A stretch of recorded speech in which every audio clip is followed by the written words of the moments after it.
Hey, hey, ho, ho, Joe Pal Big out here. Now today, I got a bit of a public service announcement for you, and that is simply please, don't be a whiskey dick. What's a whiskey dick? Well, a whiskey dick is that feller who loves to tell other people that if you ain't spending $40 to $400 on some secret rare double probation bourbon, well then you don't know what the hell you're talking about. You don't even have a right to drink bourbon. These are the same people who will happily badmouth a beautiful bourbon like Jim Beam or one like Wild Turkey without understanding at all the importance of these amazing bourbons. Now, nobody is happier than me about the cornucopia of whiskeys that are out there now, because back in the 1980s when I turned 21 and first sampled my bourbon, and into the 90s and into 2000, hell, son, it was a lonely world out there to be a whiskey drinker, whether you drink bourbon or scotch or Irish. Because I'll tell you what, 10 years ago, weren't nobody drinking bourbon. All you fellers out there, a good portion of you ladies and fellers who say, oh, I've been drinking bourbon for 10 years now. You don't know what it was like before that. I'll give you some examples. I'd take a bottle of bourbon to a party in Kentucky, and I'd bring, say, like a Wild Turkey with me.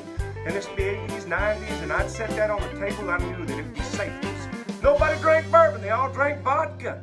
And in fact, I worked in the whiskey business for a while, and I'd walk into a bar and I'd say to a bartender or a bar owner, I'd say, listen, y'all really should bring this new beautiful bourbon on. And they'd look at me and they'd say, son, we don't need another bourbon. We've got 3 of them already, there's plenty.